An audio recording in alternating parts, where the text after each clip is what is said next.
होती है जल से, हवा से, तेल से, मिट्टी से। तो प्राकृतिक चिकित्सा का मतलब ही होता है प्रकृति से चिकित्सा। और आजकल लोग दवाइयों के साइड इफ़ेक्ट से बहुत परेशान है। दवाइयों के कारण लोगों को एसिडिटी होती है, तो हम लोग पेट के लिए मिट्टी से चिकित्सा करते हैं।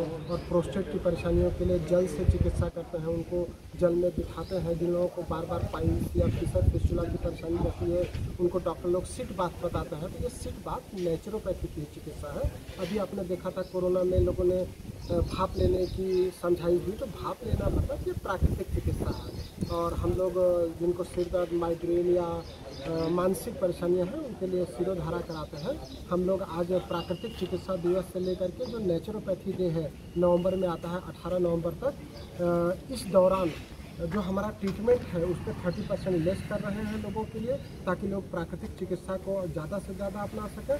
इसके साथ ही हम लोग एक स्कीम लेकर के आ रहे हैं, मेंबरशिप स्कीम, जिसके द्वारा आप हमारे संस्थान में मेंबरशिप करा सकते हैं। और इस मेंबरशिप से आपको साल भर में लगभग 24 बार प्राकृतिक चिकित्सा दी जाएगी। तो ये लोगों के लिए काफ़ी ज़्यादा फायदेमंद होगा। एक साल में एक बार आपको मेंबरशिप कराना है और हर महीने 2 बार आपको प्राकृतिक चिकित्सा का लाभ उठाना है।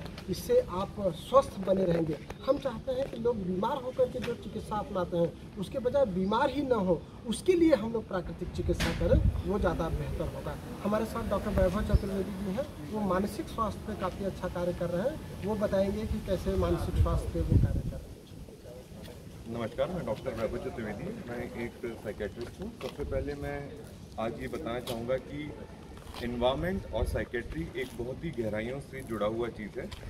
मैंने देखा है कि जो लोग प्रकृति के काफ़ी नज़दीक रहते हैं तो उनमें मानसिक बीमारियां जैसे एंग्जाइटी हुआ, डिप्रेशन हुआ, इंसोम्निया मतलब नींद आने में कमी, ये काफ़ी कम देखा गया है। तो मेरा सभी से ये एक रिक्वेस्ट है कि आज के दिन आप जो पौधे लगाएं उसको काफ़ी 2-3 साल तक वॉच करें। ऐसा नहीं कि आपने आज लगा दिया उसको फिर देख ही नहीं रहे। तो ये पौधा जब बड़ा होगा अच्छी ऑक्सीजन देगा, अच्छी हरियाली रहेगी आसपास के वातावरण में, तो ये हमारा मानसिक स्वास्थ्य काफ़ी इम्प्रूवमेंट आएगा।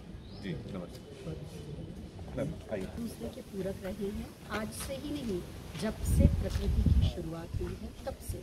तो जब हम प्रकृति की शुरुआत में ही उसके साथ समायोजन कर रहे थे, तो आज फिर हम क्यों दूर हैं? कारण है विकास। विकास ये नहीं कहता है कि प्रकृति से दूर हो जाए या पर्यावरण का विनाश करें।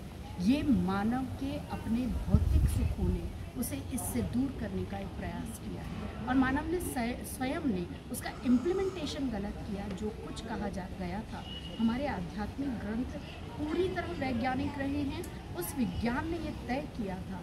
आवश्यकता इस बात की है कि हम जो कुछ भी इस प्रकृति से ले रहे हैं उससे दुगना उसे वापस करें। लेकिन हमने क्या किया?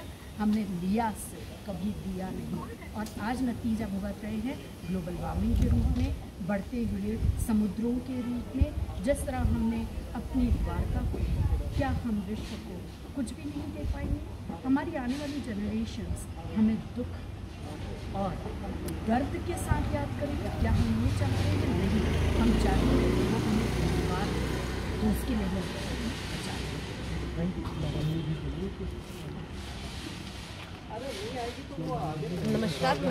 नमस्कार, मैं बसंती बिष्ट, प्राचार्य अल्पाइन एकेडमी विद्यालय।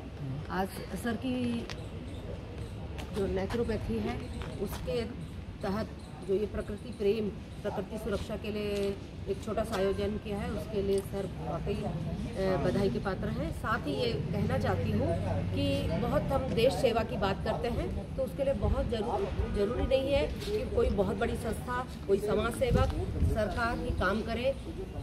सैनिक देश की रक्षा कर रहे हैं। यदि हमें देशभक्ति का जज्बा है तो हम व्यक्तिगत तौर पर जिम्मेदारी लें। प्रकृति की सुरक्षा के लिए, उसके सौंदर्यीकरण के लिए जो भी व्यक्तिगत तौर पर प्रयास कर सकते हैं, स्वयं प्रयास करें। धन्यवाद।